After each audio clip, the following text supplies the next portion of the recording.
We all know the Wither. Big, flying, three-headed skeleton that causes chaos to whatever it lays its eyes on. But what if I were to tell you that he had a beginning? That he wasn't always a monster, that he was in fact once human. Which now begs the question, what was his beginning? What was he before? And what made him turn into the Wither? It all started 30,000 years ago. He was originally a villager, but then became a hero for his participation in the battle against the forces of the Nether.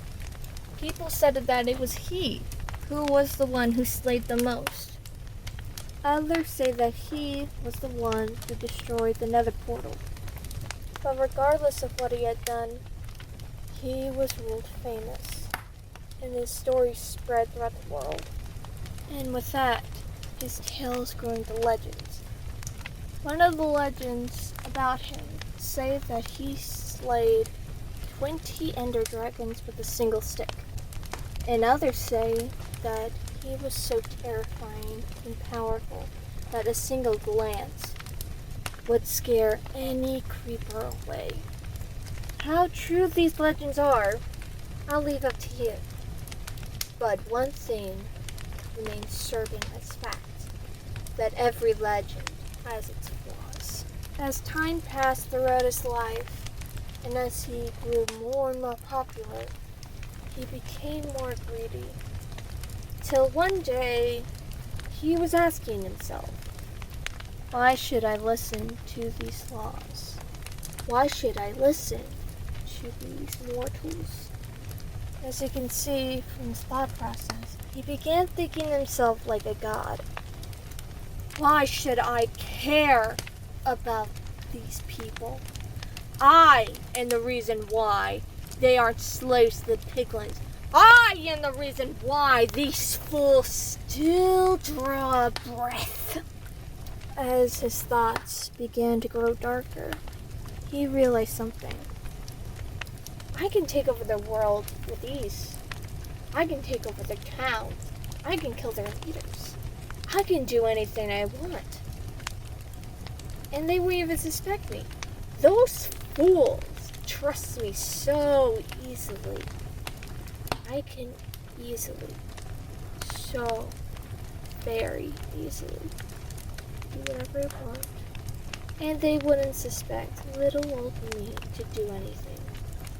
And by the time they do, it'll be too late.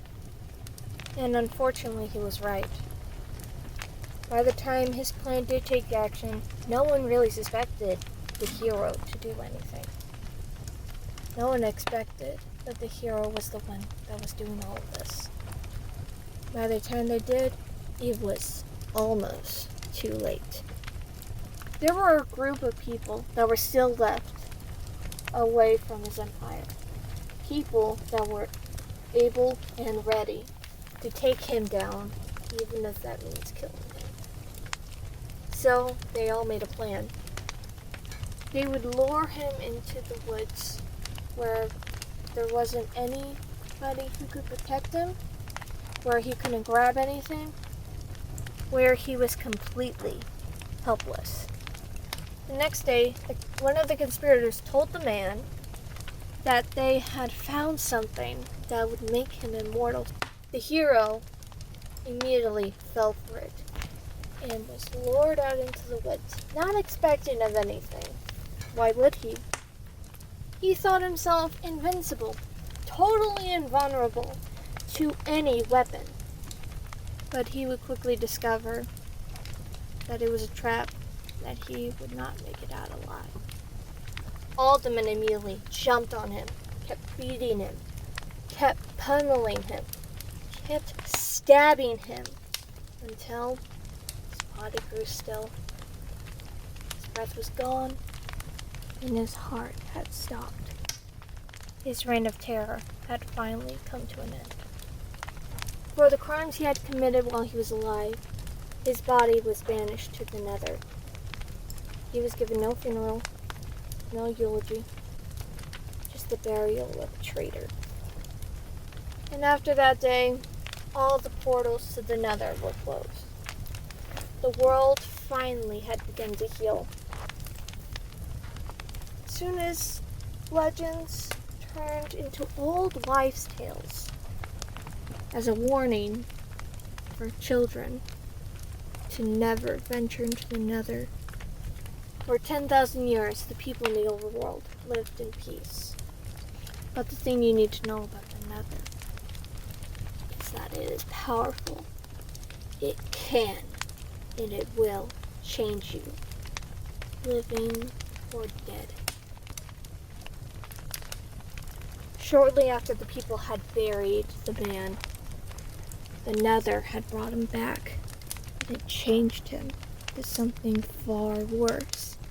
It changed him into something that the world had not yet seen. It changed him into something that could be described as a nightmare, into something that only knew rage and envy. The Wither. He was unable to make another portal himself, but he had no worry, for he knew the fatal flaw of man.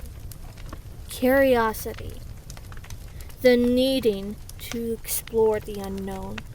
He knew full well it was only a matter of time before somebody opened the portal, and it was only then that he will strike back to the people that killed him. And he was right not to worry. One day, 10,000 years later, a group of adventurers ventured into the Nether. They had all heard about the tale of the man who's buried there. So they wanted to go there to try to find his resting place, to see if the legends were true. But their journey was short-lived. The Wither immediately sensed that the portal was open and made a beeline towards that portal. And it wasn't long before he found the adventurers. He blasted every single one of them with a special effect that he made himself. Their flesh withered away, leaving all their skeletons completely black. When their flesh had fully withered away, the skeletons stood upright, ready to serve their master. The Wither ordered them to escort him to the portal so he may go through. They quickly obliged and guided him to the portal. When he went through, he immediately did what he had hoped to do all those years ago and destroyed everything he laid his eyes on. And he would have succeeded in destroying the whole world if it had not been for one man. His name was Herobrine. Herobrine wasn't a hero, he was a fisherman. He was just minding his own business.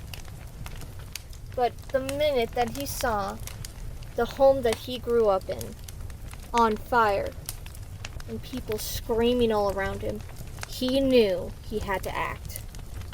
He wasted no time. He immediately went straight for the armory, got anything he could get his hands on, immediately put it on and got to work with dealing with the Wither's army.